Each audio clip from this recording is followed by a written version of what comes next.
દુનિયાએ છેલ્લા ઘણા વર્ષોથી ટેકનોલોજી ક્ષેત્રે લાંબી છલાંગ મારી છે. રોજે રોજ નવી ટેકનોલોજી બદલાય છે. રોજે રોજ કેટલીય ઇમારતો ઊભી થાય છે અને આપણે પણ આમ જ આગળ વધતા રહીએ છીએ.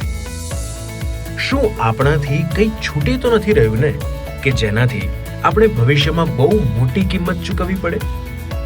અને શું આપણી સાથે સાથે પર્યાવરણ પણ આગળ વધે છે ખરા? જે લોકોને સેવા કરવી છે અથવા દાન કરવું છે એ લોકોએ પક્ષીઘરના તરફ ફોકસ કરવું જોઈએ. કેમ કે બધા ઝાડો, લીલા ઝાડો કપાતા જાય છે. એમાં રોડ ડેવલપિંગ હોય કે કોઈ સોસાયટી બનતી હોય, ખેતરો કપાતા જાય છે અને ગામડાઓનું શહેરીકરણ થતું જાય છે. એટલે એમ વધતા લીલા ઝાડો અંતે ખતમ થાય છે. પક્ષીઓના રહેણાંક તો પૂરા થઈ ગયા છે. જો ખરેખર આ સેવા કરવી હોય તો ત્રણેય ઋતુમાં આવું પક્ષીઘર બનાવેલું હોય તો પક્ષીઓને રક્ષણ મળે. અત્યારે અમે આ જે સિંધવાઈમાં બનાવેલું છે એમાં 1500 થી 1800 પક્ષીઓ રહે છે હાલ. અને ચોમાસા જેવી ઋતુમાં નીચે તમે ચણ ક્યાં નાખવું, અને એ ચણ ભૂખ્યા પક્ષી બચારા કેવું કરતા હોય, એના નાના બચ્ચા માટે લઈ જતા હોય, એ ચણ બી આ બધું એક જ જગ્યાએ તમે ચણ નાખી શકો, ત્યાં ત્રણેય સિઝનમાં એના રક્ષણ મળે. અને અમે પાણીના એ ટોકર બી મૂકેલા છે નાના, પાણી એમાં ભરીએ છીએ એટલે પક્ષી પાણી પી લે. અને છતાંય પાણી તો કદાચ ઉઘાડું ગમે ત્યાંથી એ પી શકે, પણ એનું ચણ લઈને એના રહેવા માટે વ્યવસ્થા એ કરવી જોઈએ. અને જેને ખરેખર સેવા કરવી છે, એડિશનલ પૈસા છે, એટલે આવા પક્ષીઘર બનાવવા જોઈએ. આ વિડિયો આખો જોશો ત્યાં સુધીમાં દુનિયાના 3000થી વધુ ઝાડ કપાઈ ગયા હશે. 3 હેક્ટર જેટલા જંગલો નાશ થઈ ગયા હશે. હવે વિચારો, આપણે આપણા પર્યાવરણને નષ્ટ કરીને જો આગળ વધીશું તો શું થશે? આપણને આ અધિકાર કોણે આપ્યો? શું પર્યાવરણની જાળવણી કરવી આપણી નૈતિક ફરજ નથી? મારું નામ પટેલ હસમુખભાઈ બબલદાસ, હું જોગીવાડાનો રહીશ છું. હાલ હું સારથી રેસિડેન્સી 44 નંબરના પ્લોટમાં રહું છું, પાટણ ખાતે. અને પાટણમાં આ સિંધવાઈ માતાનું મંદિર આવેલું છે. હિસ્ટોરિકલ પ્લેસ છે, જૂનું, બહુ વર્ષો જૂનું બનેલું છે, વાવ છે. ત્યાં રહું છું. ત્યાં ઘણી બધી વસ્તી દરરોજ દર્શન કરવા આવતી હોય છે. અને બાજુમાં ટીબી હોસ્પિટલ છે, એટલે ટીબી હોસ્પિટલની અંદર એ બહુ મોટો પ્લોટ છે અને એની અંદર બધા ઝાડ છે, બહુ છે. એટલે ઝાડ ઉપર પક્ષીઓ રહેતા હોય અને અહીંયા બીજા નાના મોટા જાનવરો જેવા કે વાંદરો, કૂતરું, બિલાડું, આ લોકો બધા કબૂતરને એ મારી નાખતા, એવું અમે જોતા. એટલે એવો વિચાર આવ્યો કે અહીંયા એક પક્ષીઘર બનાવી દઈએ. તો અમે પક્ષીઘર બનાવવાનો નિર્ણય લીધો. પછી અને એના કોન્ટેક્ટ શોધવાના ચાલુ કર્યા. એમાંથી એક સારું જે બનાવે છે એવા રમેશભાઈ કરીને છે બાલિસ્ત્રાના, પટેલ, એમનો નંબર મળ્યો. બરાબર. એટલે એમને ફોન કરીને અમે મીટિંગ કરી એમની સાથે કે અમારે અહીંયા પક્ષીઘર બનાવવું છે. બરાબર. એટલે એમને તૈયારી દર્શાવી કે કશો વાંધો નહીં.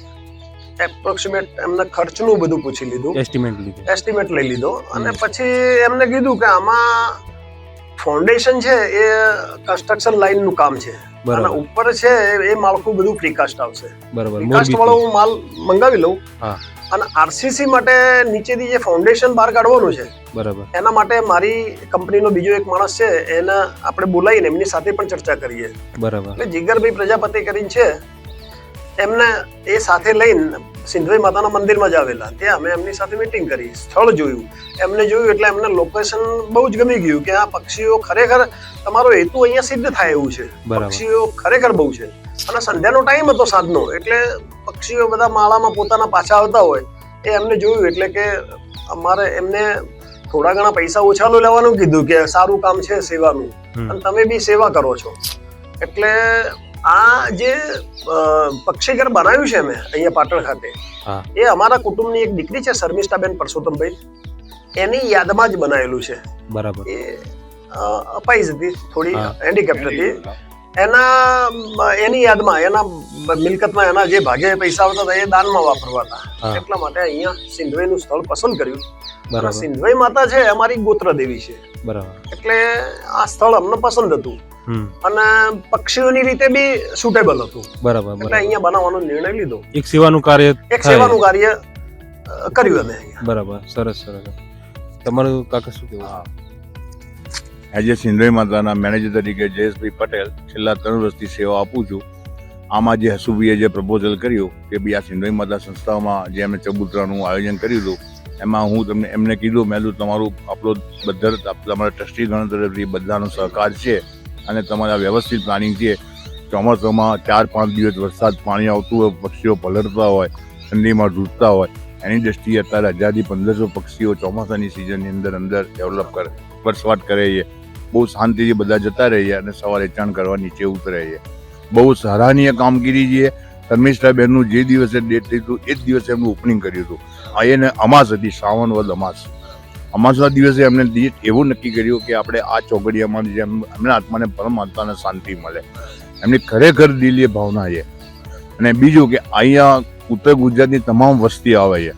અમારા પાટણની અંદર આ સિદ્ધાર્થ વાવની અંદર સિદ્ધાર્થ આપણે રાજાની માતા મિનલ દેવી બેઠા છે, જે સુવાવડી માતા તરીકે ઓળખાય છે. આજે બધા લોકો એનો શીરો કરવા આવે છે.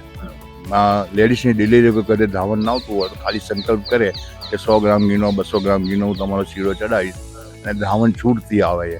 ઘણા બાળકો લઈને આવે છે 6 મહિનાના રોતા ધાવણ નથી આવતું તો પણ આ માતાજીને પ્રાર્થના કરે છે અને તરત ત્યાં ધાવા બેસી જાય છે. એટલે આનું મહત્વ એ માનું મહત્વ વધારે છે.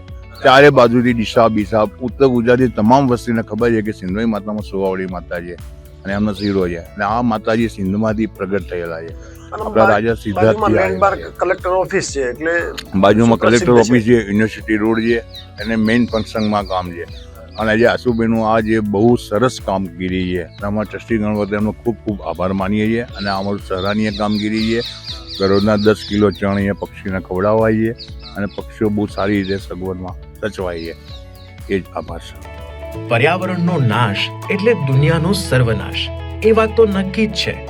પણ શું આ પર્યાવરણને બચાવવામાં એક અગત્યનો ભાગ ના ભજવી શકીએ? બધા જીવોની જેમ મનુષ્ય પણ પહેલા આ જ પ્રકૃતિમાંથી હવે આગળ વધ્યો છે. જેમ આપણે આપણો આલિશાન મહેલ કે આભને આમતી બિલ્ડિંગ બનાવીએ છીએ, ત્યાં પહેલા કોઈ અબોલ જીવોનું ઘર હશે.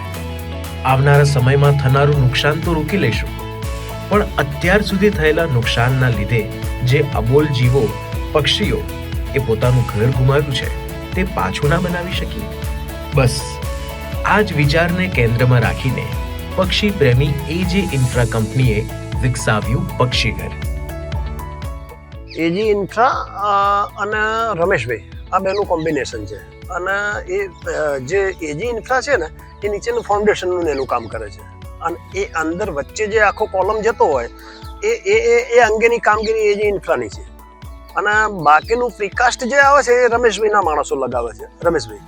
અને બંને એટલા સુપર માણસો છે કે તમને ક્યાંય કોઈ કચાશ ના છોડે અને ક્યાંય કંઈ તકલીફ ના પડવા દે. માત્ર તમે તમારું મટીરિયલ લાવી આપો એટલે તમને એકદમ સંતોષકારક કામ છે અને ક્વોલિટી વાઇઝ બી કંઈ બી આઘું પાછું હોય તો એ ચલાવી નથી લેતા અને એમનાથી અમને ખરેખર બહુ જ સંતોષ છે, બહુ રિસ્પેક્ટ છે. એમના ગુણ આપવાના આવે ને 100 માંથી 100 આપું, એટલું સારું કામ છે એ લોકોનું. અને હા, અમારું તો ચોમાસું હતું છતાંય કામ એમને બહુ રેગ્યુલર, વરસાદ પડતો હોય એટલો જ ટાઈમ બંધ હોય, ચાલુ કર્યા પછી ફાઇટ ટુ ફિનિશ એવું છે.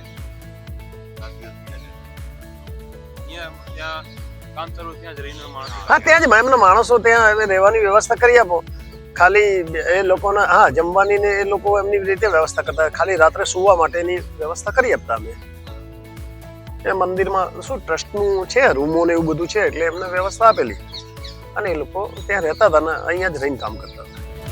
પક્ષીઓ એ આપણા પર્યાવરણ ચક્રની અગત્યની કડી છે. તેઓને અનુકૂળ ખોરાક, વાતાવરણ અને રહેઠાણ મળી રહે તે અત્યંત જરૂરી છે. એટલે જ આ પરિબળને ધ્યાનમાં રાખીને બનાવેલું સુંદર પક્ષીઘર આજે પક્ષીઓએ અપનાવ્યું છે. આપણે સૌ નાનપણથી ચબૂતરા જોતા આવ્યા છીએ. કોઈ નજીકના વ્યક્તિની યાદમાં બનાવેલા ચબૂતરા ઘણા બધા પક્ષીઓને આશરો આપે છે. પહેલા જેમ ચબૂતરા દરેક ગામ કે શહેરમાં હતા, એમ પક્ષી ઘર પણ દરેક જગ્યાએ હોવું જોઈએ. પરંતુ એનો મતલબ એવો નથી કે આપણે વૃક્ષો કાપીને એની જગ્યાએ પક્ષી ઘર બનાવીએ. પક્ષી ઘર એક વિકલ્પ છે, સેવા અને જીવદયાનું. એમાં અમે છે ને એ 2020માં બનાવ્યું, એટલે એ વખતનો ખર્ચ અમને એ વખતે 7,20,000 થયો હતો.